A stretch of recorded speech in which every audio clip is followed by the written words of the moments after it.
Welcome, fight fans, to the Fighters Boys Kick-Ass Podcast. Your Fight Talk Authority. Not to mention the most entertaining and talked about podcast with your kick-ass host, Richard ORTIZ. You mad? Come at me, bro.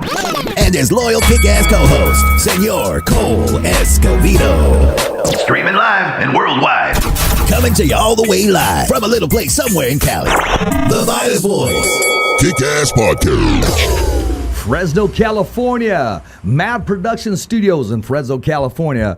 The Fighter's Voice, the only voice that matters, Kick-Ass Podcast. We're here live in Fresno, California. So if you're streaming, if you subscribe to the channel, you're watching us, you're enjoying us, because we got a great guest tonight. But before we even get started, we got the one, the only, the co-host with the most, Mr. Cole ESCOVEDO, the UFC veteran, a.k.a. the Apache Kid. What's up, Cole? What's up, amigo? How's training going? Training is done. Is it's it a done? wrap. Yeah, we were done actually. We had Tuesday free, but of course, I was celebrating my son's birthday, Richie, Richie's birthday. So we will be back Tuesday with the Fighters Voice Knockout Radio Show, followed by Wednesday, the Fighters Voice Kick-Ass Podcast. And talking about kicking ass, man, our guest is getting ready to kick some ass in the 140-pound division. I mean, I talked to him earlier, and he's just not content with the WBC, the WBA, the IBF, or the WBO. He wants it all. Wants them all. Wants the Thanos ring? Oh, man, he wants them all, man. He wants all the belts. He wants all the belts, all the digits. How many are there? What's that? How many There's are four. there? There's four? There's four. Yeah, well, then you can get the Ring Magazine one, and that'll be the fifth one. fifth? But The yeah, Ring but Magazine is on the line for the next fight. ooh, my man just busted out. See, he's already here. He's ready to go. So how many- Regis, my man. Rougarou, welcome to the show, my man. Thank you, bro. Yeah, just let y'all know, for the next fight, it's going to be the WBA, WBC Diamond, IBF, and one of the most prestigious. Well, and you got the ring and you got the Ali Trophy, so all that's on the line next fight. Ooh, the Ali Trophy. So you got 3 plus a trophy? Yes, and yes, Yeah. yes. That's a lot. But all together, when it's all said and done, you got the IBF, the WBO, the WBC, the WBA, recognized as the Ring magazine, ring belt, and that was back in the day, the All Elite days. Yes, absolutely. Well, they recognize top-notch fighters. They don't share it. They give it to the Chingon, the one who's in charge. And right now, Regis is just calling out everybody, and he's taking care of work, taking care of business. Regis, talk to us about that press conference you had, man. I mean, he was kind of making fun of your height, and you came out and what do you call it? Not that skirt. Some people call it a skirt, but what do you? It's called the kilt, the Scottish kilt. Yeah, kilt. there you go. Yes, yeah. I fuck with him a little bit, just put the kilt on and just mess with him or whatever. But yeah, he was talking about my shoes and all that. He was talking about the shoes, but he didn't know, Versace, that's, $1,500 shoes. So, he was saying all that shit, but I just had to show, he's Scottish, so he ain't have no style or nothing like that. Like, definitely not like me. So I just had to, I had to put him on. He was talking about my shoes and shit. Yeah, well, you let him know definitely who his boss. My mic's a little high. You definitely let him know who's boss and who's controlling that press conference, and you let him know. I mean, he may have thought he had some confidence, but he didn't even know that the joke was on him. I recognize that right off the bat. Talk to us and walk us through, man, some of the stuff that he was jibbing and jabbing about.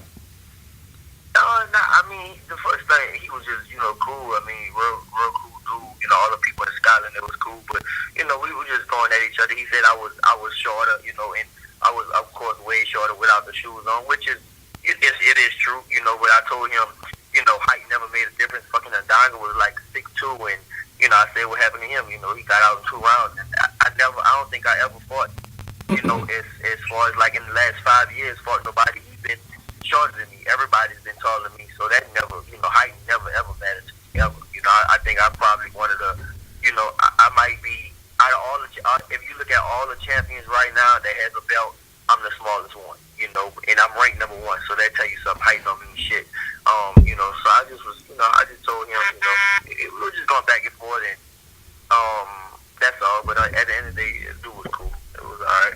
Well, I mean, most of them are pretty cool at the business part, but then you also got to take care of business inside the ropes, and you've been very successful, man.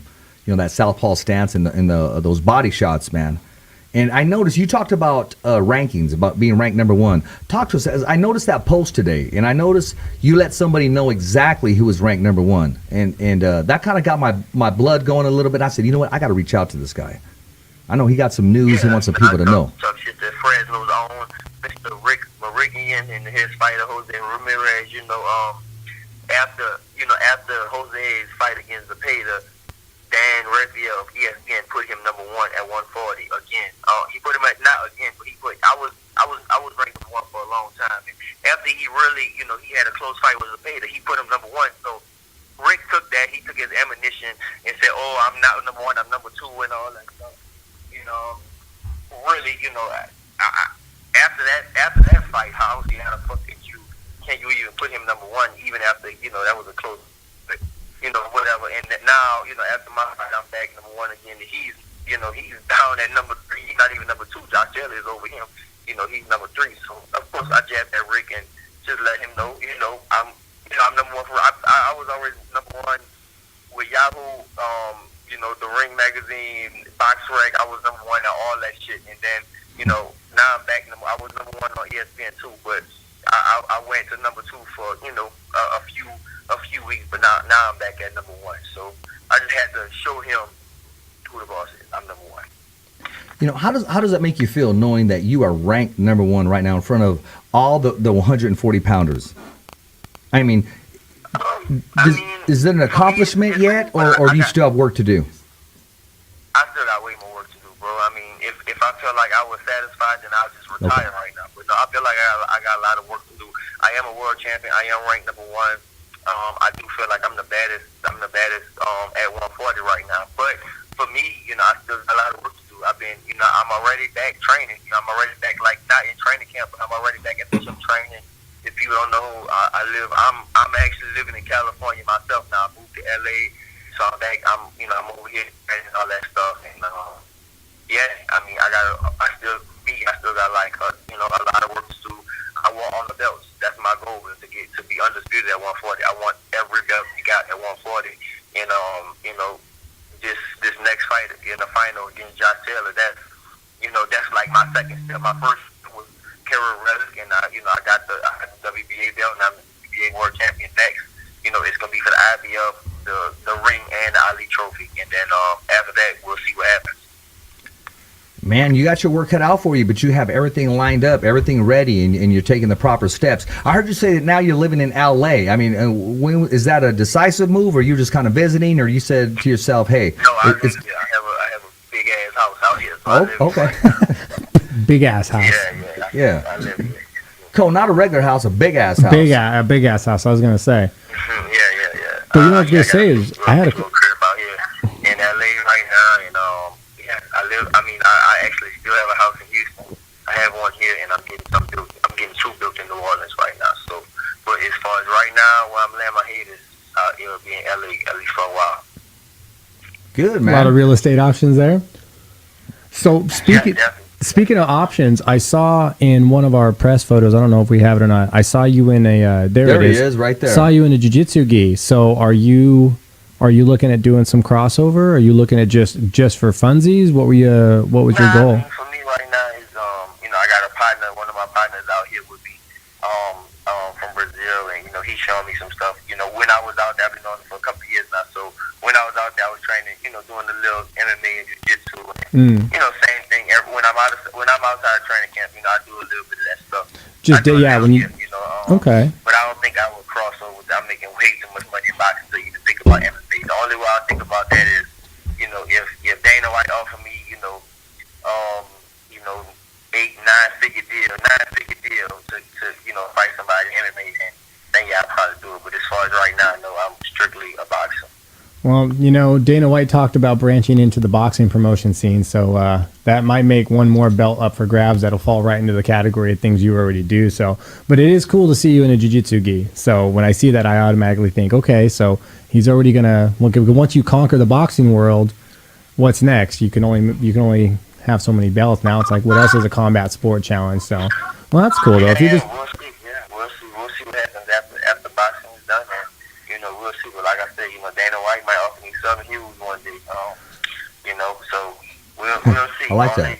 On the future. Yeah, we'll see what's up. Hey, Regis, in case you didn't know, you're talking to a UFC veteran. That's ESCOVEDO. He did plenty of work inside the cage. So I try to balance the show out, man. The best of boxing, the best of UFC, and it's all round off to a combatant sports, man. So when he saw you in the gi, man, he was kind of like, hey, man, let's make this happen, because cool. A lot of people in the UFC want to cross over to boxing more so that than somebody in boxing want to learn jits. And when I saw you rolling around, I said, look at this dude, man. He just takes life, embraces it, and makes it his. Yeah, exactly. Yeah. I mean, you're not your okay. If I was representing you, say I was your agent or your manager, I'm not, and I'm not trying to say I am. I don't want your agent all upset. You're chasing crocodiles. You're jumping in the middle of the freaking shark-infested oceans. You're beating people up at Big Five once you put the gloves on, and now you're grappling, my man. I mean, what's next? A motorcycle, parachute, or what are we doing? You know what? I did that already. I jumped out planes and all that already. I've been doing that. I just never posted it. But just today, I'm going to post a video this week when I jumped out of the airplane. But but yeah, for me, it's just all about living life, bro. Like for me, I do what I want. I like to have fun. It won't be worth it if you don't have fun. You never know. I might, you can die at any moment. I got a lot of people I know that just died, and just wasn't supposed to die that early. So for me, I never know my time. Hopefully, I know time soon, but I have my time. But I'm going, have as much fun as possible every single day. I live my life every day, like like it's the last day, basically. Every single day I live it like it's the last day, and that's exactly what I'm gonna keep doing. Nobody's gonna stop me. For fun, for somebody who has money and fun, he said, I heard him say, jumped out of a plane. California Speedway is down there somewhere, isn't it? Down in like Anaheim or something like that. I was gonna say you might want to check out race car driving. I did my jump in Texas. Oh man, they got a race car place down there. You might want to try that. I went there. You talk about the one in Texas. I went there. But yeah, I did my jump out there, and out there, a little outside of Houston. Airplane fun. It's jump. They got one up in Lodi too. It's fun. Hey, Regis, what does your agent say, man? What does your manager say? Does he tell you to slow down, or he just kind of accepted the fact, you know what, this is my client, this is what he does, and this is who he is? Tell me, people call him and tell him all the time about me, what I'm doing and stuff, and they kind of tell me, look, he know what he's doing, and even if I tell him stuff, he's not going to do it anyway. Which is true. I was always like this from a child. My mom used to tell me stuff, and I'm not going to do this. I'm going to do what I want, and if it's serving me well, so. And I'm just going, for me, I'm going to keep doing what I want to do all the time, I mean, most of the time, I feel I'm doing enough, I'm not too reckless. It might look like I'm reckless, but most of the time, I'm careful. I'm careful enough. Like when I get on dirt bike and stuff, I do it and stuff. Get out. You too. Out of here. Get your bottle. Keeping it real here on the Fighter's Voice. Parenting, man, it's a rough challenge. Hey, parenting, yeah, that's nonstop. Hey, and speaking of parenting, I got to give reference to this picture, and we've been posting it during this interview. That's you coming into the ring, and you're all decked out, man. And then you got your son right behind you, man. I mean, that is just an awesome picture right there. Yeah. It was cool, man. It was a real cool thing. My son look at me like I'm a superhero. My kids really look at me like I'm a superhero.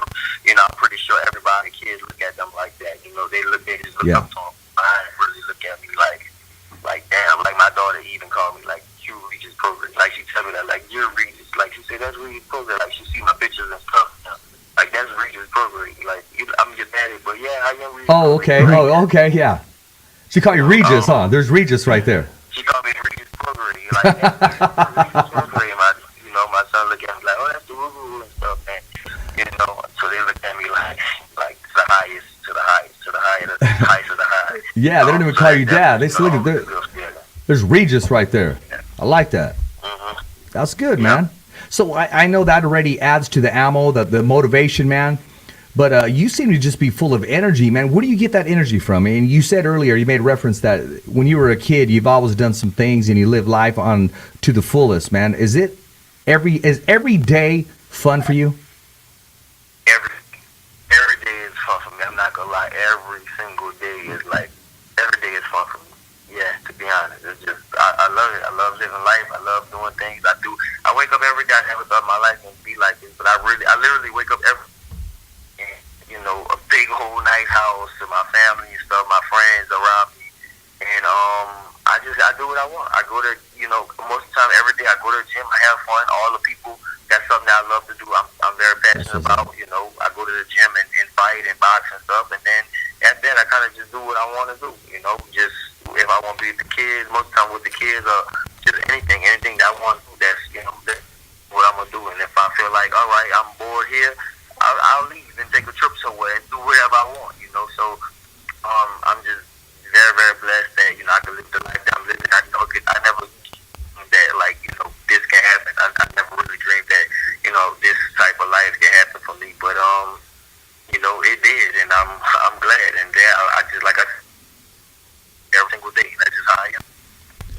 Man, it looks like it, man. And you said you may just wake up one day and you just want to go somewhere, man. So if you ever feel the urge to come to Fresno, man, let us know. We'll hang out. We'll bring you on the show, and we'll show you around.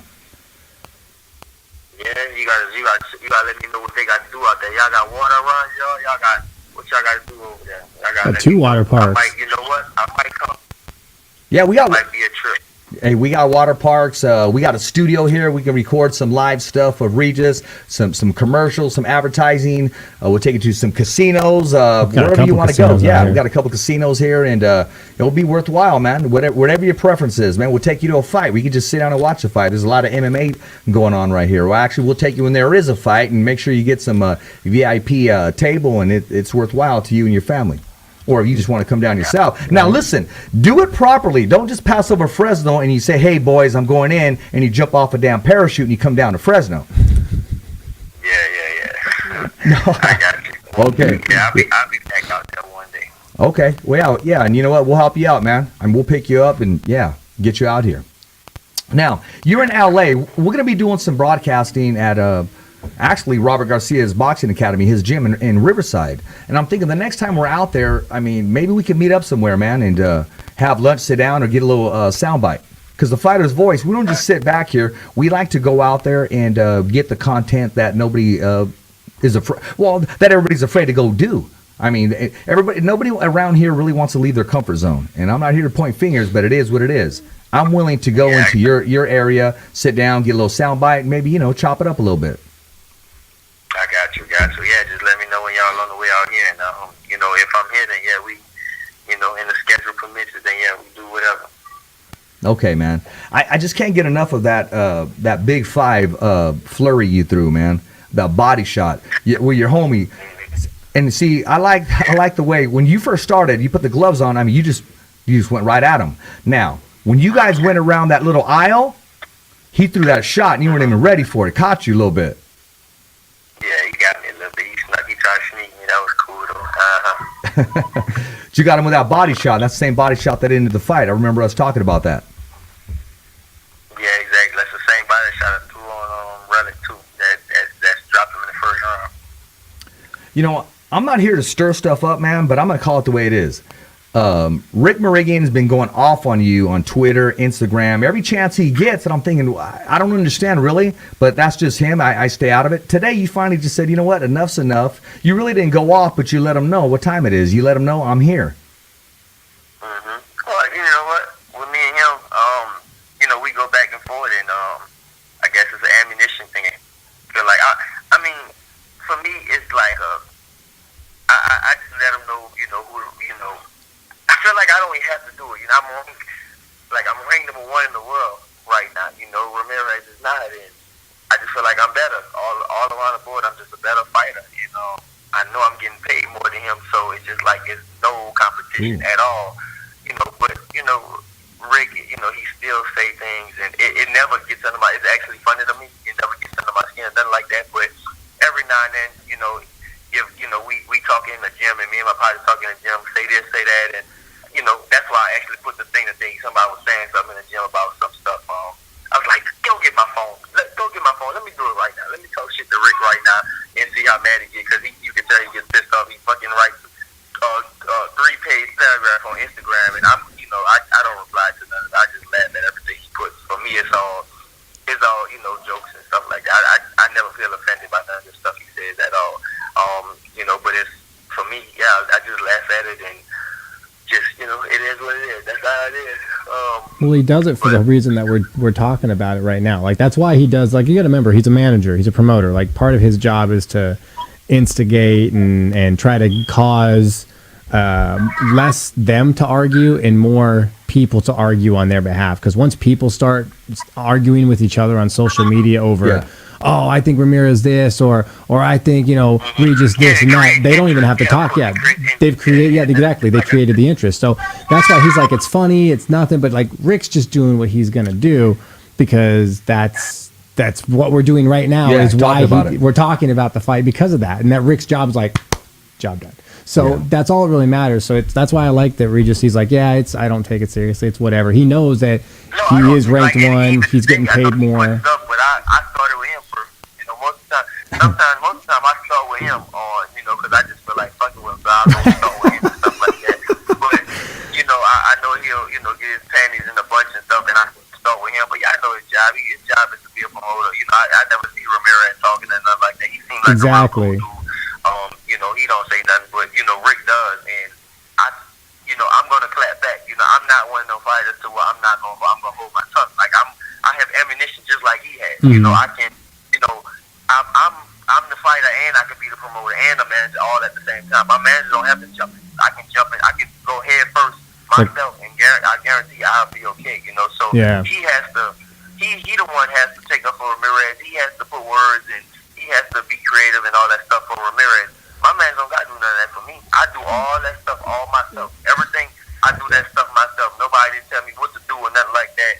They might say, this, like today we're talking, Jim, that'll piss Rick off, or this will piss him off. I say, go get my phone. I'm about to make all kinds of shit up and say all kinds of shit, which is don't make nothing up. It's always facts, what I'm saying. Yeah. But, it's just, I can go back and forth with him all day, and that's just how it is. Me and him can go back and forth, but I'm the, I'm the fighter, the manager, and promoter.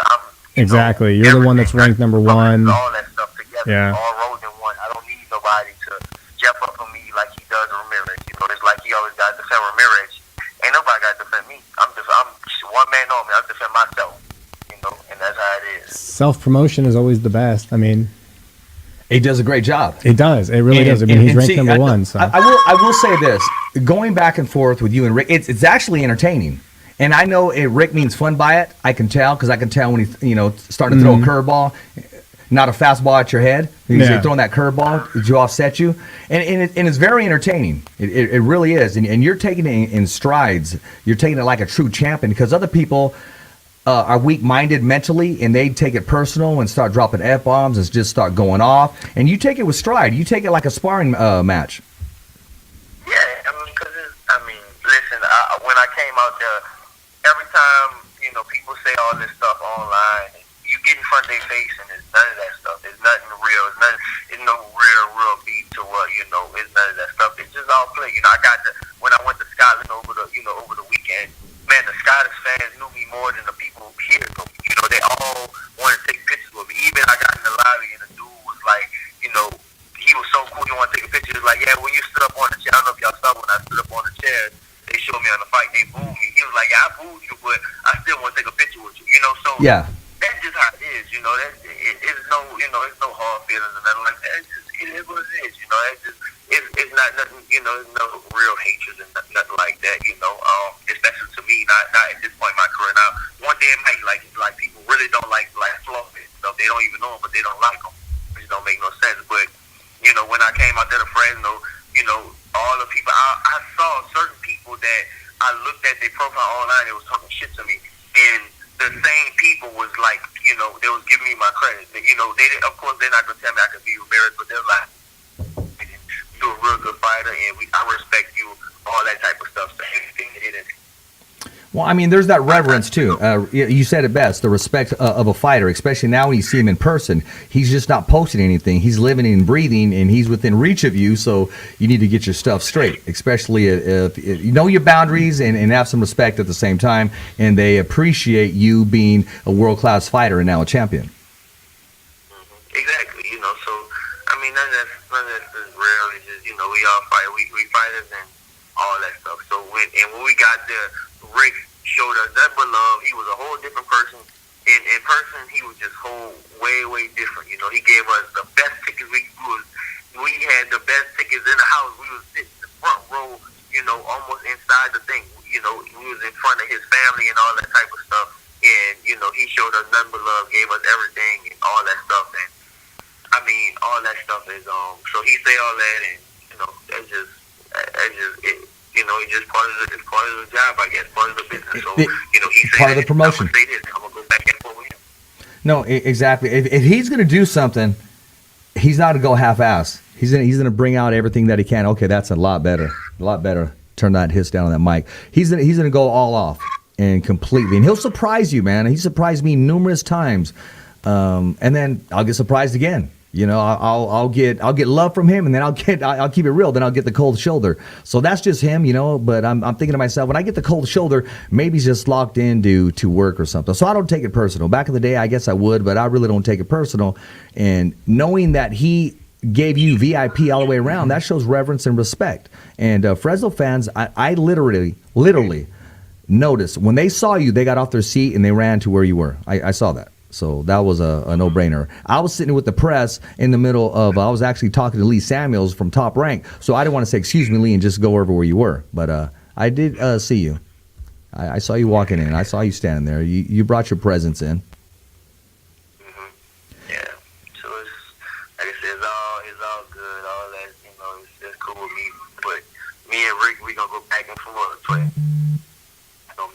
me and him, I don't think it's going to ever stop until I fight Ramirez and kick his ass. And then after that, he probably still going to be saying something that, it was a bad night, or he slipped, or, some shit like that. He hurt his hand or something like that, or it was a flash knockout, or whatever. He'll be saying something. But I think me and him going to be, we going to be going back and forth for a while, but only when I feel like it. Most of the time I'll put something and then I don't even look at my phone no more. So that's how I am.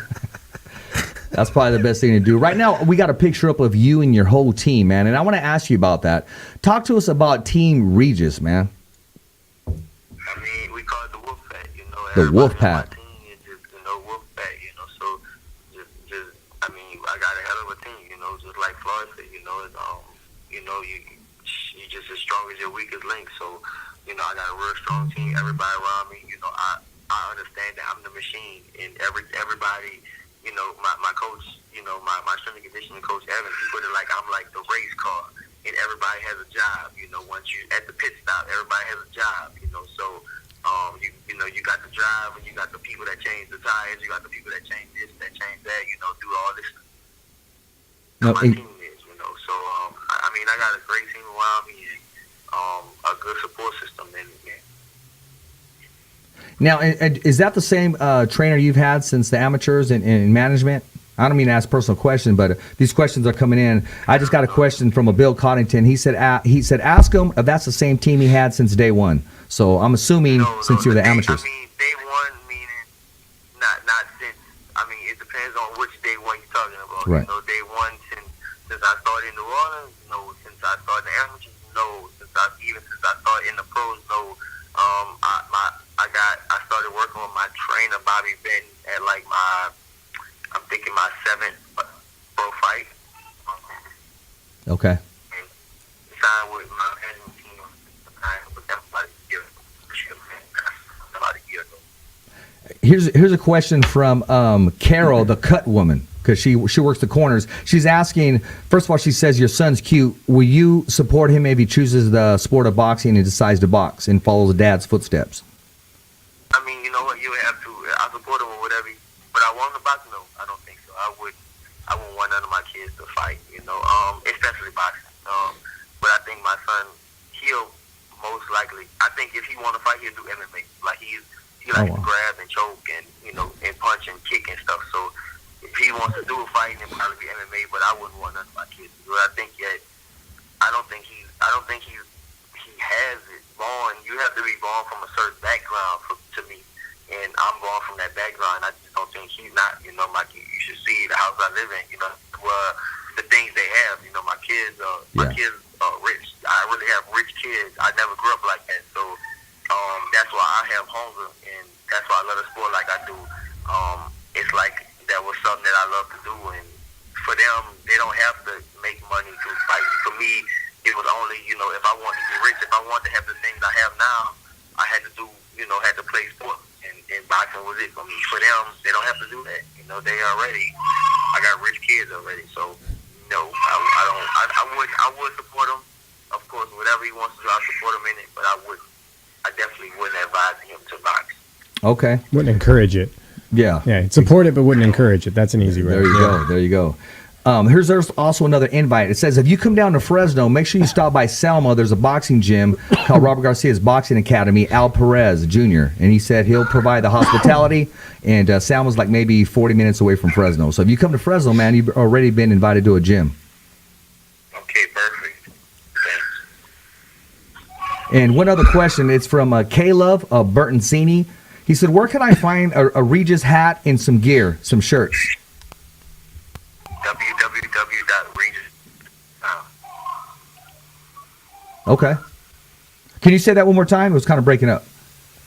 It's www.regisprograde.com. Oh, okay. Okay, there you are. I guess you could take your pick, my man. So when's the date?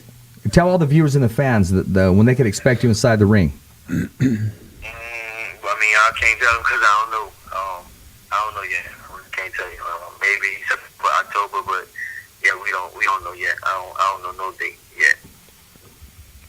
So what else besides the sport of boxing, man? I mean, you ever thought about acting, commentating, or, because I'm going to be honest with you, when you kept putting those videos out of just doing, of living life, people were expecting more and more, from jumping in the pool, trying to catch an alligator, to, that episode in Big Five, to just living life. People are expecting those videos now. Is that something you want to continue to do and maybe post some of your life of having fun? Yeah, most likely. I'm just gonna have fun for the rest of my life anyway. So yeah, that's what I do. I'm maybe acting. I don't know. I really don't know. I can't even say what I'm doing. I can't think past boxing right now. For me, it's all boxing. I love the sport. So I mean, as far as anything, I can retire right now and be good for the rest of my life. Financial wise. But for me, I just love it. I just love it. I love the sport, and I just want to box. That's all I really want to do. Just like I said, I just live my life and box and fight, and that I really want to do anyway. So, but yeah, I just keep posting videos of me just doing crazy shit and stupid shit or whatever, or fun shit, whatever it is. The people's opinion of it is, that's what it'll be. So yeah, that's all. I just keep having fun. That's it. Like a month from now, you're going to see Regis doing like Bear Briefs paintball or something, because that shit'll just hurt. That'll be like how he gets his adrenaline rush. Do you play paintball? Do you do all that stuff, Regis? Yeah, I got a nice gun too. Yeah. See, there you go, paintball. You can't film it and stuff though, so that's why you wouldn't see it. But yeah, shit. Somebody else would have to record it. Just put a GoPro. Put one of them GoPro helmets on. Put a GoPro on your gun barrel. That'd be interesting paintball day. There you go, man. There you go. What haven't you done that you're thinking to yourself, okay, I want to, but I'm not too sure yet? What's on the line, on the verge that you're thinking about, but you're just not too sure yet? And I'm talking about like recreation, man, stuff like you just always do that you've done. I mean, you jumped out of a plane. I mean, maybe do you want to drive a plane? I mean, what's next for Regis? I definitely want to drive a plane, but I don't think I got time to take a license yet, get a license. But I definitely want to drive a plane one day. Something I really want to do is like spearfishing. That's like something I really, really want to do. Like go under the water and be able to hold my breath underwater for like 5 minutes and catch James fish. That's Bond. something that I really want to do.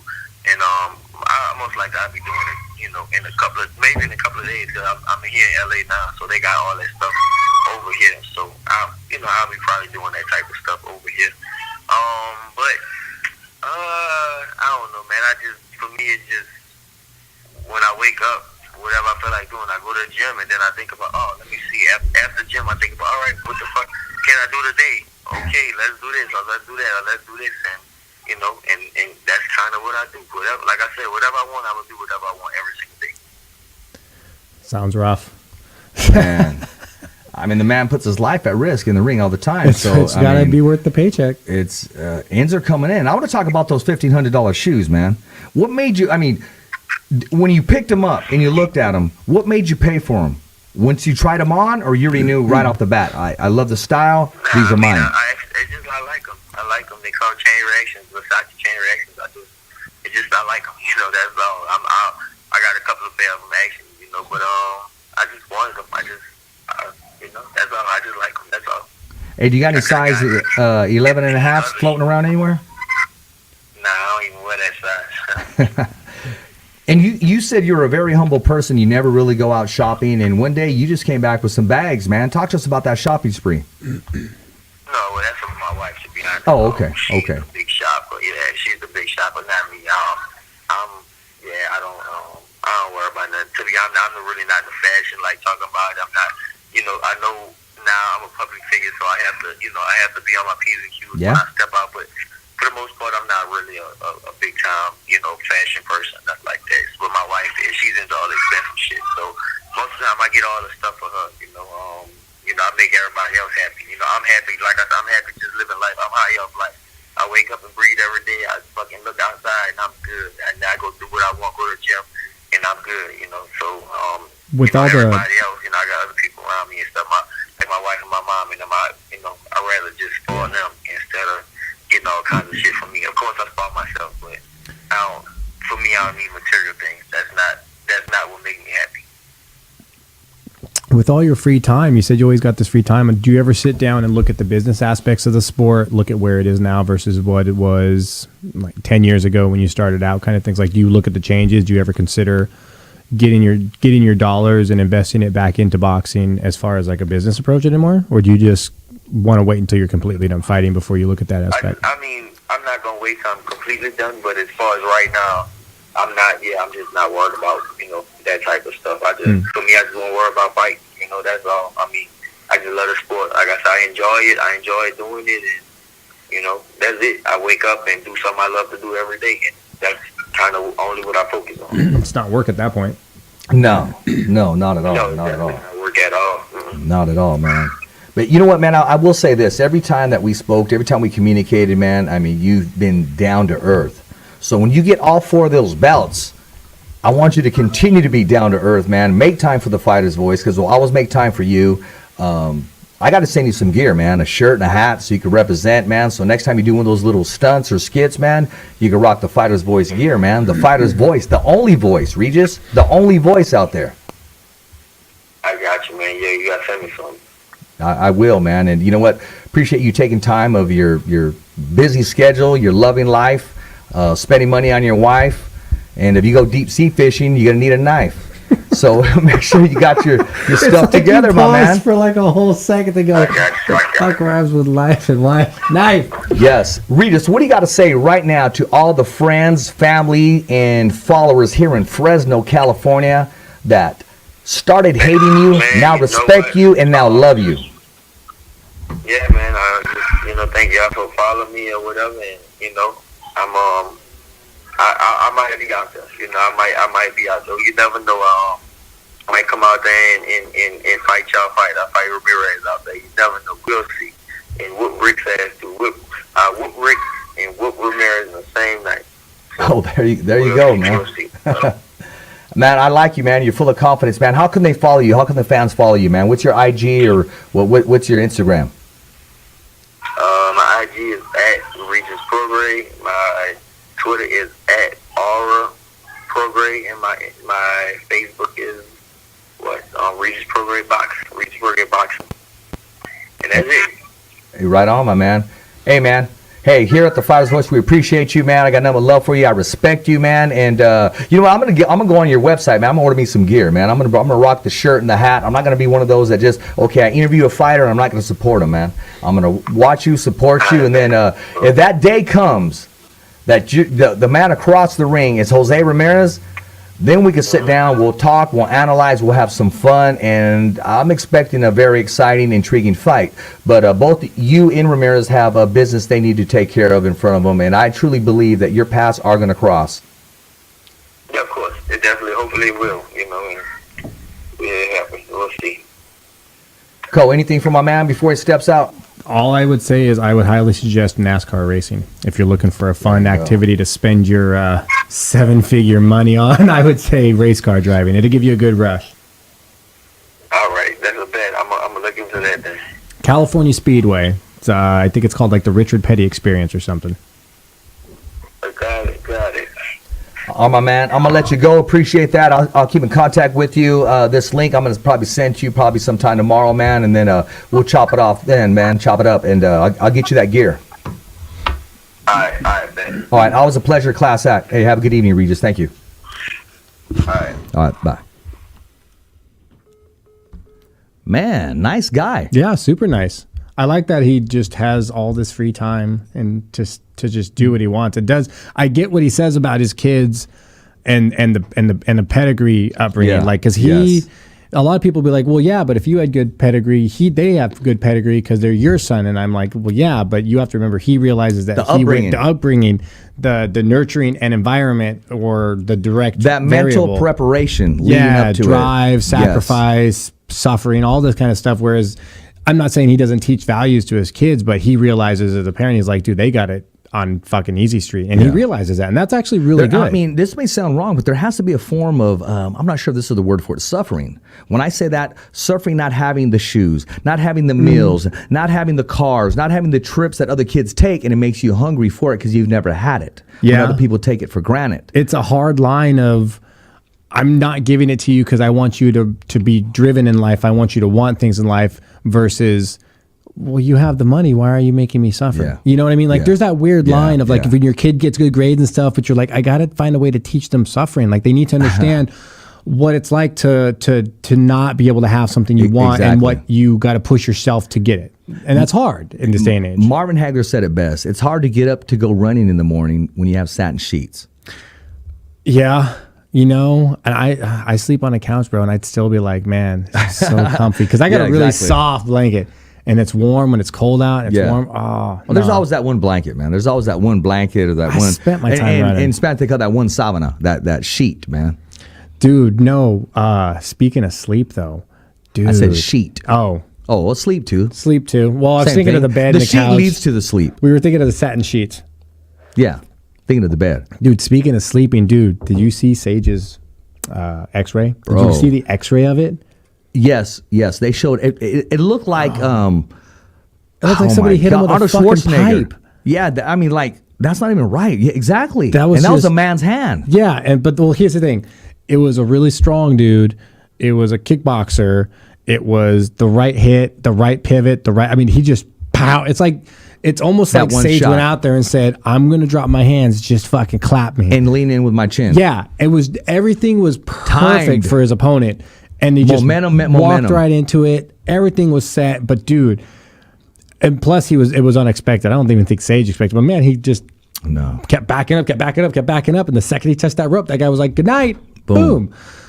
Not the greatest debut for Sage. I think they invested a lot of dollars into him, and I'll have a concern with a matchmaker right there.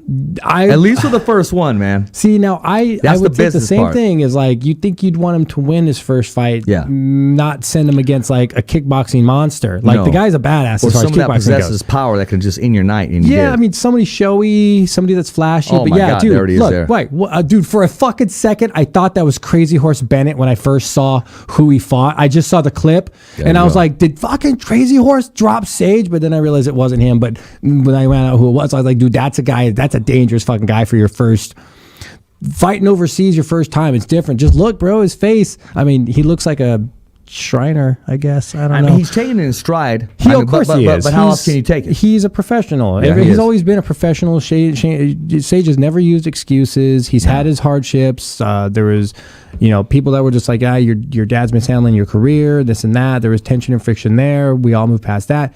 But I saw Faber talking about, I don't know if it was injuries or something in the camp that Sage has yet to really talk about on his own, which is, good for him. Yeah.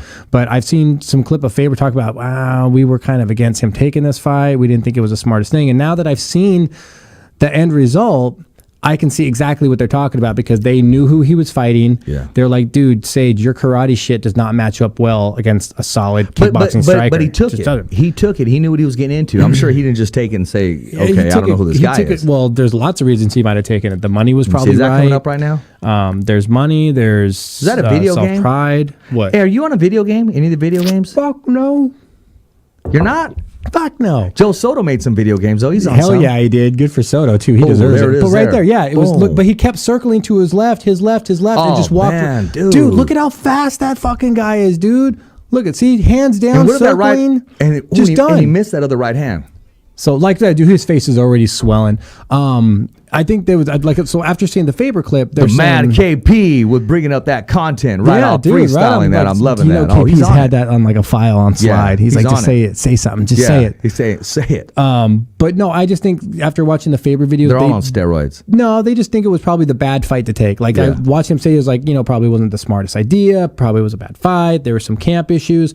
So to see all that, it almost tells me that, that was probably a fight that Sage probably should have at some point in his career probably should have, I'm going to cite injury issues. This is just I'm in a bad camp. How long do you think he's going to be out for? Oh, he going to be out for a while. We ain't going to see Sage until like next year. I don't give a fuck what anybody says. You could shoot HGH into his face. You still got to get cleared, my man. Bro, that was like 30 different spots that it was broken. Yeah. Like his shit shattered like an egg. He was literally like in a car wreck. Yeah. No, dude, like somebody hit him with a pipe. Like, hit him with something. I've had my orbital floor crushed and restructured, and that took me out for like a minimum of like 8 months before I could like do anything. And even then, it's because it's a sensitive area. Yeah. You're going to get punched there a lot. It needs to be healed. So that's from here on out, as bad as that was, I would have my serious doubts as to the longevity of Sage's career, just because that was such a massive skull damaging that your infrastructure is now fucked. You're going to get hit with hooks a lot. He clearly leaves his left down, so he's going to be susceptible to a lot of overhand rights. It may be time for him to pick up the mic. I'm just saying, as Sage was a talented karate fighter, he had the look, he was at the right time. But I honestly think this might be unfortunately a real painful. That can be a career-ending. That is a career-ending knockout. With the amount of damage that he took, it's not that the guy ended his career. It's that the damage he took now puts you into very, very questionable water. Yeah. The next time you take a massive blow there, which you're right-handed, you're fucking taking everything to your lead left now. The next overhand right that lands on you. Yeah. Dude, you're probably losing that eye, bro. Like, no joke. Like, you're going to suffer probably retinal damage because you've already got something the amount of damage. Or even if he fights a lefty, that big left hand coming right at him. Either way, he's so just, this is a bad spot now. It's like a weak shoulder that pops out on its own every now and then. It's just fucked. It's shot. But the thing is, the fact that he walked away without any retinal damage, dude. Yeah. That's just all crushed. This whole section is done. So if he takes a knee, a kick, a punch. Knocked out and blessed at the same time. Yeah, and like I said, this might be a real look. Dude, just look at all that. Look at all on the top left eyebrow. It's done. The whole structure right there on the left eye socket. That's your bone right there. Done. Dude. That's done. Like, I think Sage was a really good athlete, really talented, great at karate. But I'm telling you, I've seen stuff like that. Like, you're probably going to see some stuff like this on this bare knuckle stuff. You're going to see a lot of that on that bare knuckle shit. You're going to see a lot more of that because you've got not enough padding in between the contact point and the swing of the pivot. But to see that much structural damage, man, it's like, even here when I had this, my plastic surgeon is like, you need to be careful. Like, that's always going to be your weak spot on your face, which I lucked out. I never had any problems with it.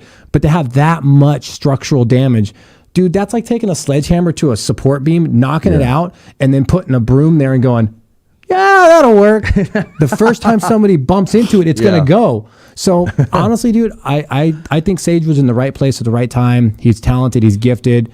I think they're going to love him over there in Asia. I think I think he has a great opportunity to kind of like what Josh Thompson did. Josh Thompson got really big in Asian market movies, and he's been doing films that, so it's like, why not? Yeah, why not? Why not? He's got the look and everything. I mean, he's got the look. You can make him like a Johnny fucking Cage from a Mortal Kombat movie. So the thing is, though, this is going to be an example of it's time to just be realistic here. Like, he could probably keep going if he wants. But man, dude, I would be super gun shy if I were him, just because the next time you take something, it's going to be a bad break again because there's not going to be enough support there.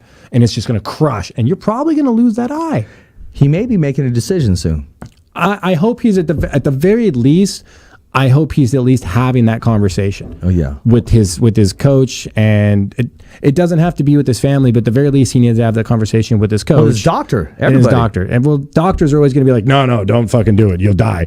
But at the very least, he needs to have a conversation with his coach and his immediate teammates, and say, hey, here's what does everyone think, and they're probably going to support him in this and that. But after seeing Faber, a couple of them might be like, bro, you might want to just be done. I can't say that was the hardest right hand. That was one of the fucking hardest right hands I've seen. Deontay Wilder, knockout, first round. That right hand, you actually posted that. I was like, oh, get on down. Yeah. That was a right hand sick, from hell. Dude. That was sick. And people are now asking, they're taking polls. Is he in the top 10 as far as heavyweights of all time with that power? I believe so. Now, here's the thing is, do people, there's a problem. I've seen too many people in rankings and stuff give ranking opinions. And by the way, I'm totally uneducated when it comes to boxing ranking, guys. I don't know anything, so take it with a grain of salt.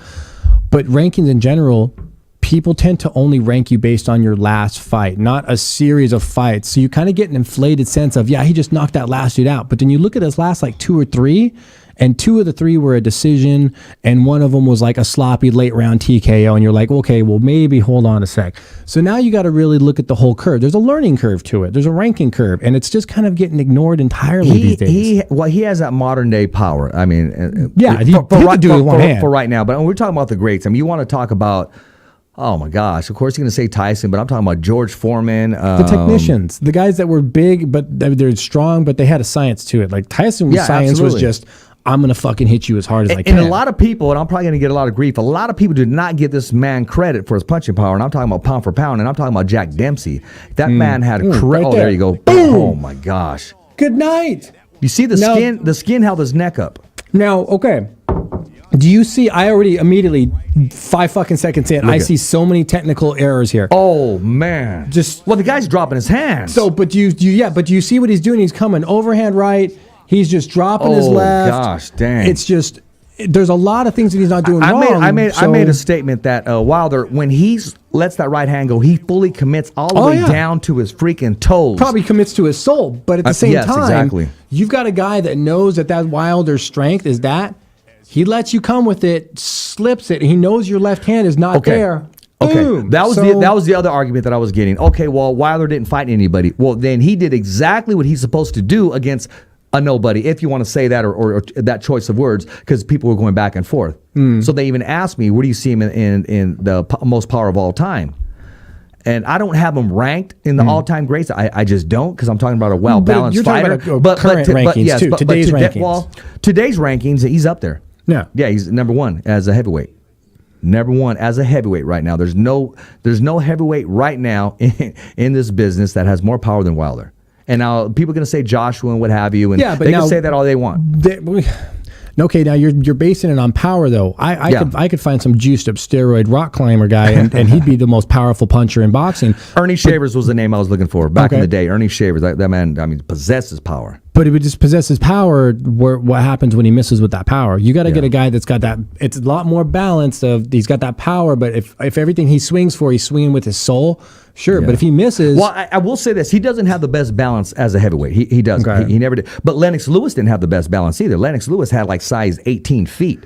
And no, he was just all balanced. He was tall as shit, too. Yeah, but the man had leverage, that right hand. He's always had a good right hand. But because he's always punching down. Emmanuel Stewart perfected that right hand off the jab. Lewis really didn't have a jab back in the day. To kind of paw a little bit. Then he learned the jab thanks to the late, great Emmanuel Stewart. Yeah, he got him broken to that paw. Absolutely. It's always fun to work with somebody when they're an athlete. So true. You can do a lot of tons of conditioning guys that would put me through psycho ringers of conditioning and stuff. I'm like, why are you doing this? They're like, I don't know. I've never worked with a fighter before. Absolutely. And you know what? I'm sure you get this a lot too. These are the most questions I get. Well, how would he do against Lennox Lewis? Well, in what? Chess? PlayStation? Different eras. You can say Lewis all day, or you can say the only way Joshua to really all day. See that would you'd have to take a simulation running algorithm that would be able to differentiate decades and just look at stats and just look at boxing stats of punches thrown, punches landed, TKOs, Lewis this was and that. a big heavyweight. He wasn't the greatest heavyweight. But it'd be fun to see that. Yeah, to see that simulation. Like, you'd be able to there's got to be a software out there. Like, they do it sometimes with But Lewis can EA get you out of there, Sports. too. His right hand is underrated. He can get you out of there. Now, see, that's where the variables would come in. You have to have those guys sit down with, like, your Freddie Roaches, your Garcias, and your coaches, and your De La Hoyas and stuff. And they'd have to sit there and go, okay, what did you guys prepare for when you fought him? Well, we knew he was really weak this. Okay, well, the variable numbers don't tell us that. Yeah. Okay, so we have to incorporate that into the algorithm. So that'd be hard, but I mean, you'd have to hit up some former trainers or some to this day that'll take it with them and not let it loose. Something that way, there's some more realistic. I'll take for example. I asked Freddie Roach right after the Jose Ramirez fight. And Freddie Roach said, I said if we box him, we have a chance of beating this guy. He said, but if we fight him, there's no way we're going to win. See, yeah, that's... And he took the higher ground because he knew Jose Ramirez and what he brings to the table. He took the higher ground where he was a class act. Safe answer. Well, exactly. You always keep that door open. Freddie's Freddie, though. He's a genius. He knows what he's doing. Mm-hmm. But that was a right hand from hell. Oh God, dude, he took that guy's soul with him. That's just Facebook doesn't like me. Oh no, were they shutting you down? Yeah, it said something about when I posted our video. It said CBS says you can't do that. Oh, did it? Yeah. Oh, okay. What are you trying to post? I don't know. I was just trying to post our page. You know, lately says, these they don't even give you warnings. They'll just shut you down. Yeah, for a couple months. Your video has been blocked because it may contain music, audio, or video that belongs to. Oh, okay. No, I see what that means. I see why. I know exactly why. Because probably some of the footage we showed. Oh, I bet you that's did? probably why. Yeah, it probably some of the highlights we showed while we were discussing things. That's probably what it is. We got their attention. Oh, yes, we did. It's 100%. Hey, yeah. Okay, we'll be careful because I don't want to get shut down. That's 100% what that is. Because we probably shared highlights while we discussed what we were looking at. We did. KP. That's what. I'll blame KP, but I don't want to get shut down. No, but it says. I mean, no, you got those copyright things too. Yeah, and exactly. They will shut you down without warning. But man, it's hard to contextually discuss dialogue without having that stuff. It's like. Well, I mean, there's some stills or something. I guess. Hey, we'll give you video credit. I mean, but come on, CBS. Hey, but what I do like is he has 100% content on those other films, but that's the next show. But I'd like that. That's the next show. Somebody, how would you like to have that job? It's not even a job. It's got to be an automated computer system that just flags if there's an address on every video. It's got a digital address. I'm telling you, there's some sharp people out there. Every video has a digital address or a digital ID. That came up within moments. Well, yeah, because the internet. Because the second that digital address pings on the internet. Ooh, wait, hold on a second. He's like, I just got an email. Damon. Regis beats Ramirez with ease, no contest. Ooh, get on, Damon. I'm not going to put last name out there, no. No, okay. But anytime that signature pings somewhere on the internet, CBS probably has a computer system that sends out a stop. Yeah. You know what I mean? Like there's just an automated system that's just like, nope, you're not on the list. Oh, Timothy Roche said what's up because he's from New Orleans. I don't mean to interrupt you, but no. Yeah, that's what I was going to say too. But it has to have that. That's the only way it happens that fast because the second it went out there. First time we got flagged, man. Facebook said stop it. Man. No, I did. I shared our video and that's how it got pinged. I know. Sorry. I want to make sure you got a Fighter's Voice shirt on, KP. I mean, do you have that other outlet on? Trying to get us flagged? It's all good. It's all good to have fun. Speaking of having fun, I want to touch on some subjects. There's been some times that I've had a reaction and I shouldn't have had it. Uh-oh. I can't take it back. I got to own it. What did you do? No. It's just I'm going to take it with stride. And I guess that just comes with asking yourself, was that outburst really necessary in giving them props? You know, it was. You know, I acknowledge that, certain things happen. And in the sport, it's an ugly chicken shit sport. It really is. It spars with other promotions, other outlets and stuff. But in the position that I'm in, that we're in, I'm just going to take it with stride. And you've helped me too, because you said off camera, Richard, don't even worry about that freaking stuff. So it was an exciting weekend, exciting week. It really was. And, hey, more power to everybody. And anybody that wants to put an outlet together, man, it's not easy. So the minute they put the camera on, I give them mad props, man. I really do. I do. So I just had to say that. I mean, competition breeds competition. Competition breeds progression. So it's not even competition. It's just their how can I say it? Their statement. Yeah. Or what they want to say or what they want to think. You can't change that. No, you can't change that. You have a better chance of moving water like Moses than changing somebody's opinion. Yeah, exactly. I could move water way easier. I turn water into wine way easier. And you know what? I have a bone to pick with Nate. He was supposed to be here. No contact, no nothing. Oh, Ren? Yeah. So I just go off the list. And serious, I get calls all the time about wanting to be on the show. And my thing that I ask him, Cole, is what's the story? What's the story? When's the fight? Is there something we got to talk about? And if you just want to get in front of a camera, I'll send KP down there, and he can make that happen. I haven't seen anything from that guy in a couple of days. Actually, no, he's been everywhere though. Well, he was. The last thing I saw was Monday. He was some post-fight food. He's gonna break his habit of not smiling. Oh no! Did you see that picture? I got it. With him smiling? No. I had it because I wanted KP to blast it when he gets here in the show. Dude, he is freaking smiling. How'd you get him to smile? No, somebody did. So I screenshot it and then he deleted it. And I asked him about that. He said, See, there the he kid is. never smiles. No, The he kid never don't. smiles. But he's been working heavy lately, though. Like, I've seen him working out. He's been checking in a lot. He's putting in work, man. I give him respect when it comes to that part. I mean, he puts in work. He doesn't want anything given to him. But no smile. He's got no keeps it smiling real. policy. No, he doesn't smile. That's like a hooker's no kissing policy. Like, seriously, right? He's like, no, I don't smile for pictures. That. It's like, I don't kiss. It's like, that costs extra. Okay. Oh, okay. Do I send it on your private right now, KP? Do you find a picture of him smiling? Yeah, I'm going to send KP right now. Oh, man. He's going to be, I don't know if we have a right to, do we want to put his up there? All right, he's a good sport, man. I just sent it to you right now.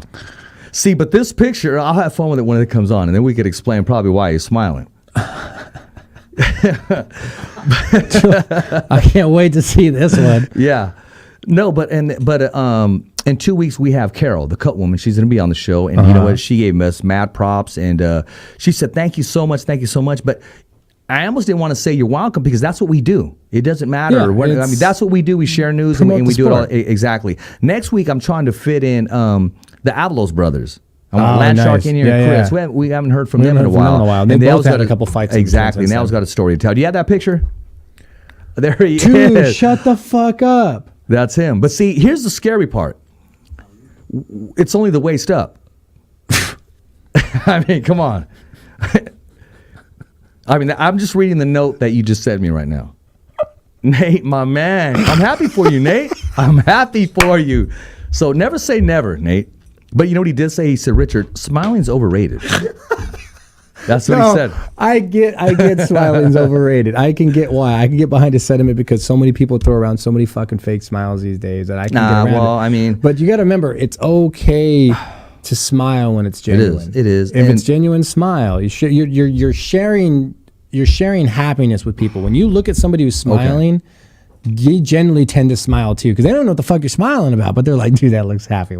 It's contagious. So it can be. I mean, I'm telling you, if more people went out of their way to just contaminate other people with smiles and happiness. Yeah. We got a warning, but I didn't pay attention, so it's okay. Yeah, yeah. No, our dude, Rao. Oh, he told me ahead of time. Yeah, you can. Yeah, Rao, you're the best of the business, bro. You need to. Okay, when are you leaving Stockton and getting back here to Fresno, California? Dude, I see him post some of the most just.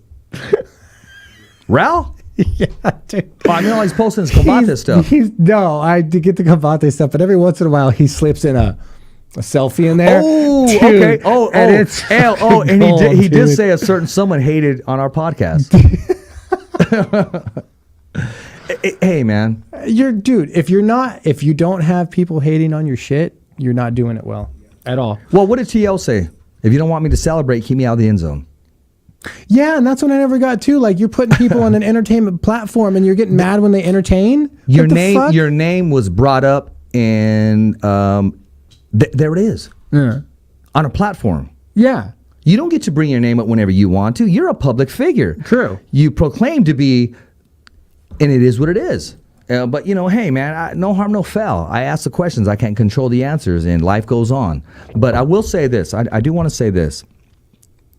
Ren, we were waiting for you, my man. We were waiting for you. I want you to come explain to me what's up with that picture. Yeah.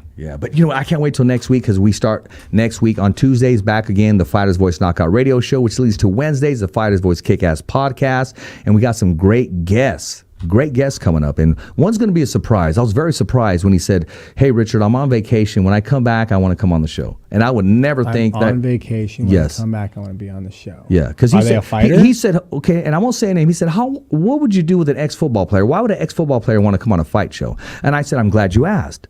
Because a lot of people think that's all we are, is just a fight show. But you got to remember, every fighter has a voice, and so do you. You don't need to walk in the octagon in the ring, and I'll say it again, to be on the show. You can be a doctor fighting injuries. You can be a police officer fighting crime. Somebody wanting to fight for Senate to get on the chair, and we've had Darren Miller on the show when he was fighting. But we mix it in with boxing and MMA. We have people fighting cancer, and it's a platform for people. Are they current to their ex-football? Yeah, they're ex-football. What do they currently do? Why do I feel like I've heard you talk about this before? Like I've heard you had that conversation with someone. Because he's the manager at ESPN 940. Okay. Yeah. Okay. So yeah, I've Chris Pacheco will be on the show. I remember us having this conversation before. Yeah. Yeah. I mean, hey man, it's a platform. Yeah. No, and I was green. But I love the challenge of it. As far as how would you make that work? How can you have a doctor on the show? How do you make that work? That's super easy. That's super easy. There's so many different routes you can go with that. What sports are involved with, where they say medicine then, where they say it now. We wouldn't even have enough time to ask them all the questions and all the content. You'd really have to narrow down to like a couple core questions. But one thing I do want to say, okay, June 15th, you got the Gypsy King, Tyson Fury, making his debut with Top Rank Boxing. But on the same day, Stockton's 209. I believe this event's going to be in Modesto. 209 beatdown. 209 beatdown. I mean, that's going to be happening, man. I mean, that show is, it was explosive. I went to the last show last time. It was very explosive. And he said, Richard, if you know any former or current MMA guys, let me know. I got a VIP seat right here. And it's good. It's great. You introduce them. They get to be introduced and stay relevant. And hey, cage side seats, man.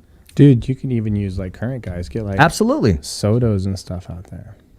Well, speaking of Sotos, man, Soto's been posting little things here and there. Has he? I know he's getting a little itch. Is he? Yeah. Well, dude, I tried to put him and Mike in touch when Aframowicz was looking for that opponent for that 145er, and I was I'm like, glad dude, you brought that up. I'm not a matchmaker, dude. I am never ever getting involved in matchmaking. I'm never ever going to get involved in trying to help a fighter out. Now, I will help them out by giving them a platform to be on the show, giving them an interview, but I am not a matchmaker.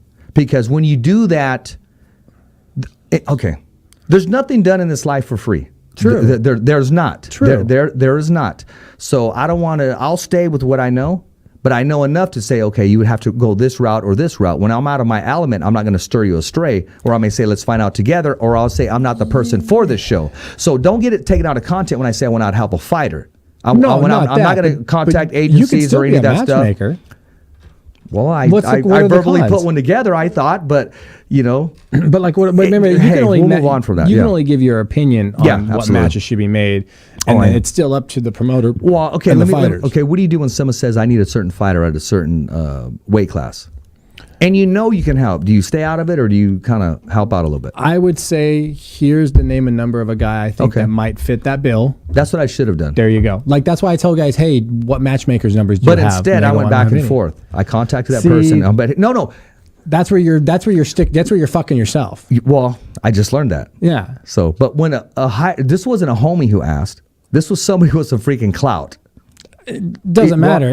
Chuck Liddell can hit me up and say, hey, I need to get in with RFA. Lesson learned. I'll stick to what I know, to what I love doing, and to what I like to say what I'm good at. It's not even sticking to that. It's the verbal judo of it is just when a matchmaker hits you up and you know a guy, you just shoot him. Well, first I didn't have a matchmaker hit me up. I had a president hit me up. But even then, even better, because then you can go, hey, here's what's going to happen. I might know a guy, let me hit him up. Yeah. And then you hit up said guy and say, hey, I've got so-and-so. They're looking for a 145 or whatever. Yeah.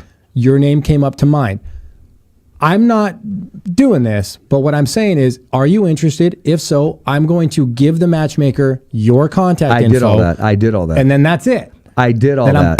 Did all that. There was emails. There was everything. There was confirmation. There was even a negotiation on the weight, because I said, this isn't a good fight for you. You may want to go here. Dude, and I thought, you got stuck way in the middle of that. Bro, you got stuck balls deep in that. No, I'm just telling you, if I wasn't doing this, I can do that. But I choose not to do that. That stuff comes natural. It does start to get a conflict of interest kind of. It came natural to me.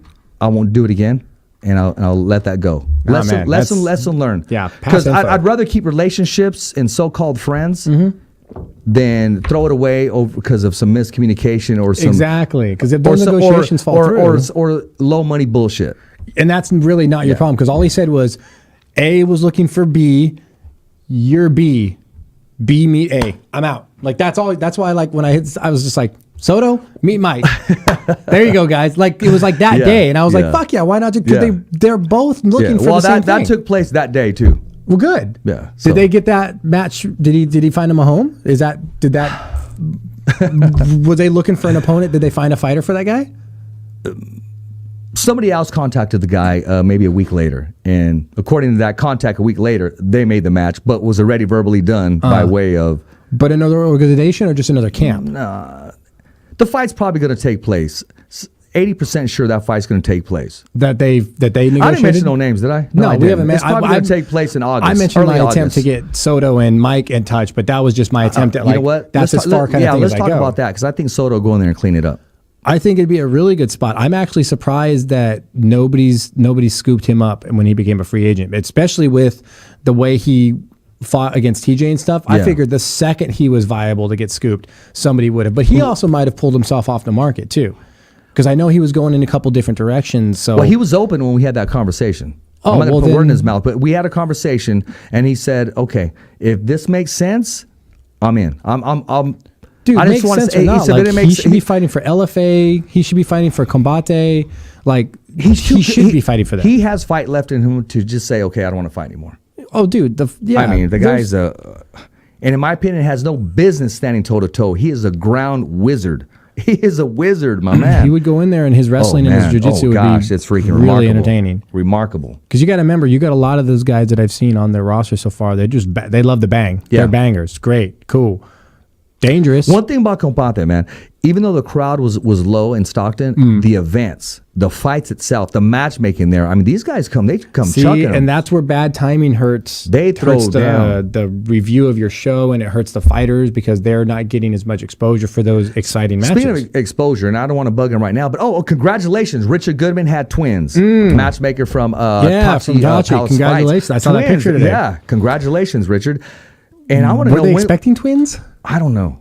Because if not, dude, Rich might have went, what? You're expecting one kid. No, there's a picture of him laying down on the couch. He looks kind of tired, but he's a proud dad. Him and his little lady are probably exhausted, dude. But I do miss Tachi Palace Fights. I do too. Because they bring it. I do. On KP, they bring it. They're about due, man. Hey, dude, Rich, if you need help, we just want to we got to get some TPF going again. Yeah. Let's go. We got guys that fight. They need fights. Let's get that going, man. Because they have a great market. I don't know what's going on there. So they're probably just waiting, just ready to bust out soon. Yeah, it's just, well, like I said, they set aside a certain budget. Rich is real limited on what he can do. It's hard, dude. But as many shows as they put on successfully, it's just you find a way to just keep making it even better each show. Yeah. How do we maybe squeeze a little more money out of the casino budget because we can get this guy, but it's going to cost this much, which puts us over budget. But if we do go higher and afford that, we'll probably make this back in foot traffic sales or ticket sales, et cetera, because we'll fill in more seats because of him.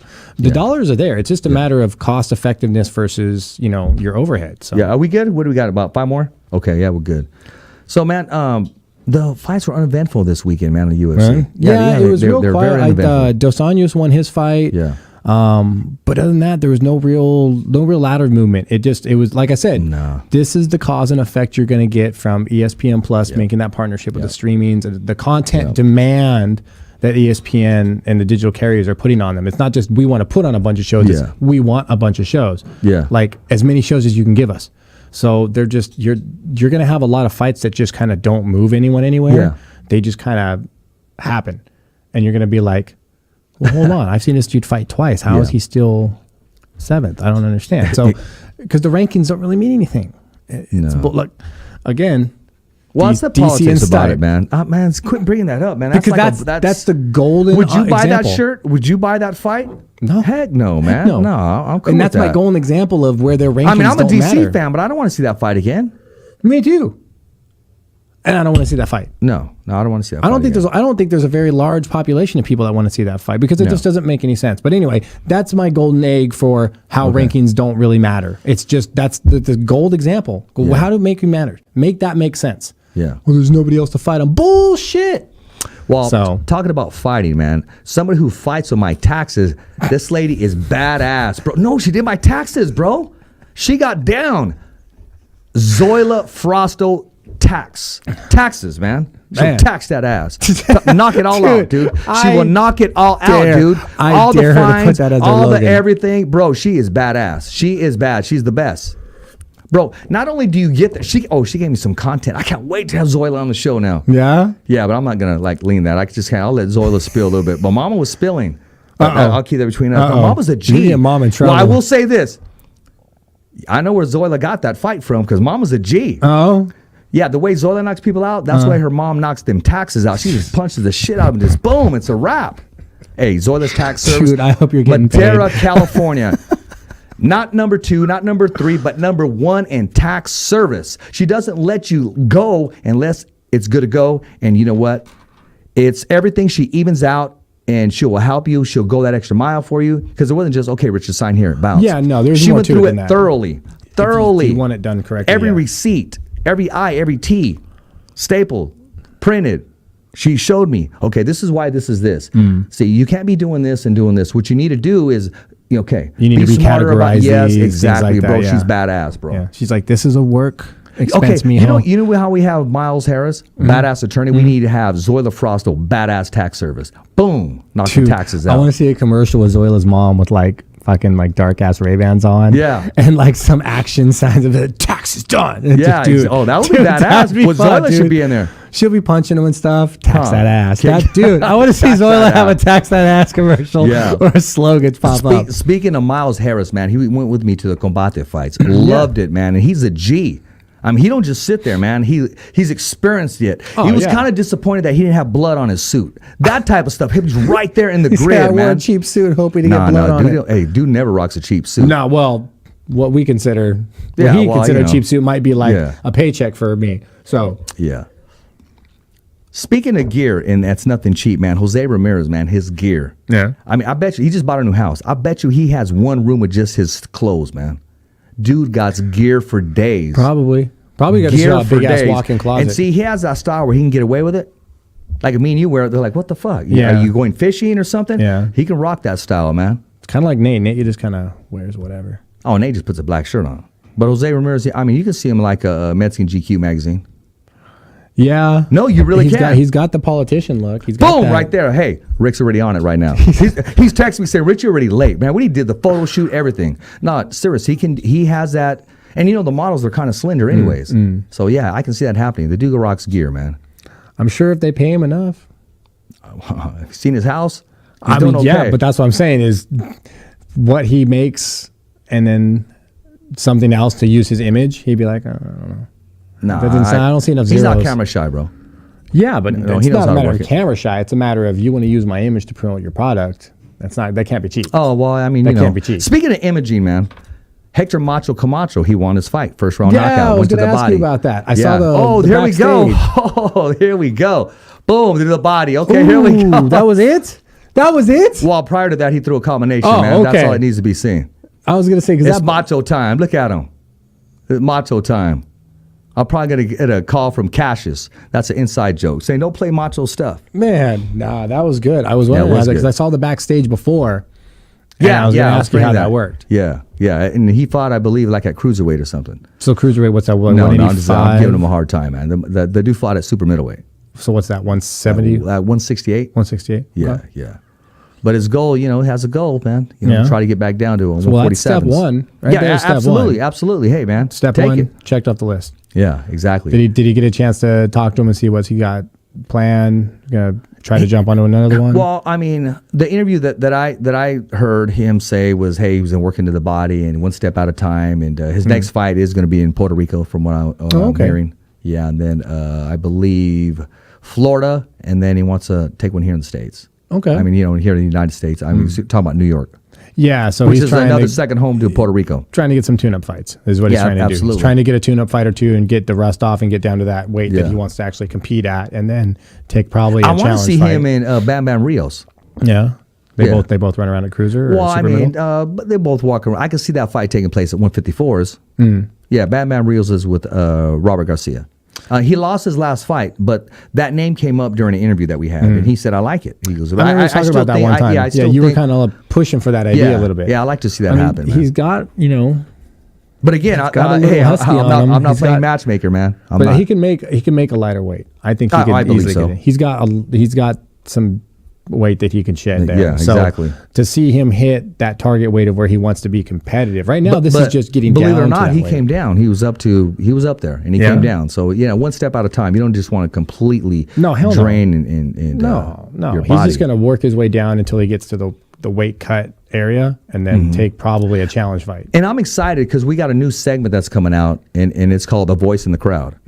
And that's basically, we're going to be taking some info from everybody out there who's probably never boxed before, or that has a voice that wants to say those referees don't know what they're doing, those judges don't know what they're doing. Oh, that fighter, man, I'll beat him easy. That's never ever laced him up. And I'm not saying you guys fit in that category. Coaches. Yes, it's a voice in the crowd. Nah, I like it. A voice in the crowd. It's going to take off. It's good every once in a while when you can get those guys that are those armchair quarterback type guys. Hey, they deserve. Hey, they buy the pay-per-views. They buy the shirts. They deserve to be heard. But the thing is that you can hear their thoughts in it sometimes, and then when you actually articulate it in your own head I want to hear their thoughts when they've been drinking.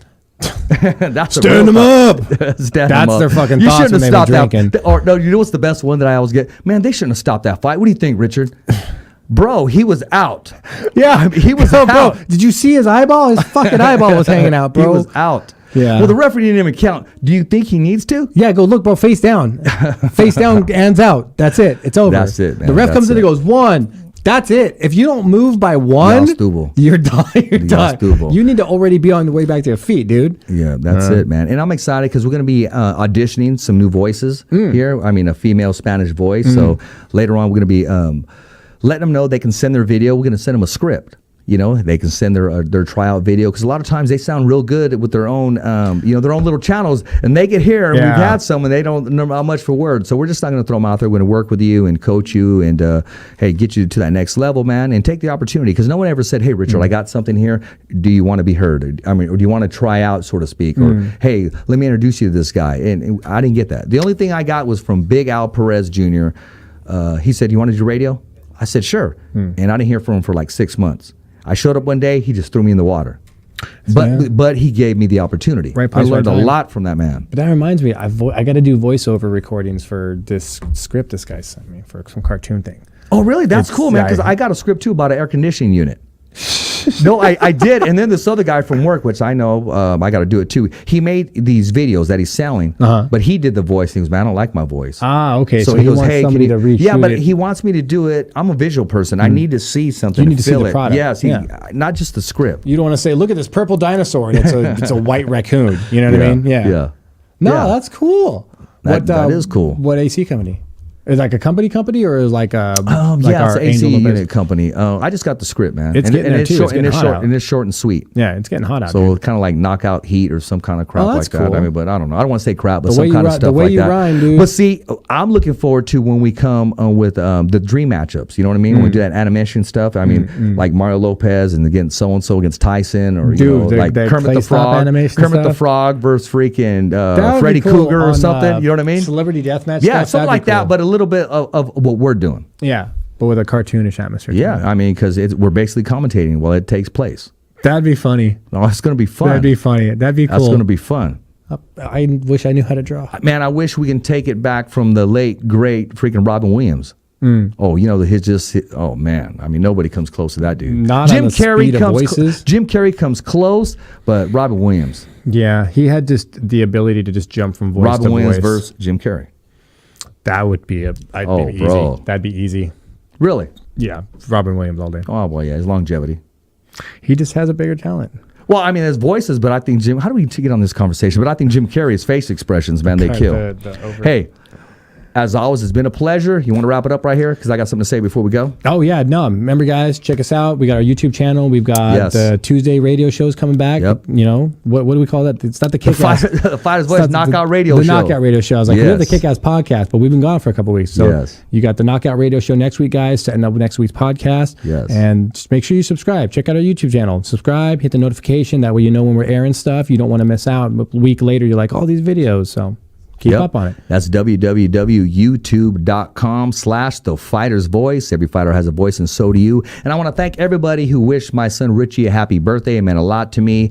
Actually, I want to thank Rico from Red Wave. He did some ink on me. And not only did he do that, I mean, he's very, very thoughtful, and he knew what I was going through. And last night was a great day. People had said, hey, it's probably a rough day for you. I said, no, it's a beautiful day. So I appreciate all the viewers, all the followers, and I'm letting you know about Richie's birthday, because without the whole concept of the thumbs up for Richie, there would not be no fighter's voice. Every fighter has a voice, and so do you guys out in the crowd. And hopefully you have those like buttons and you can subscribe to the channel. As always, hey, it's a wrap. Thumbs up for Richie. Okay, fight fans, it's not goodbye, but until next week. Remember. It's always voiceography at its finest. So on behalf of Richard Ortiz, Cole Escovedo, the special guests, and all the crew right here at the Kick-Ass Podcast, saying hasta luego, babies. And always, thanks for listening.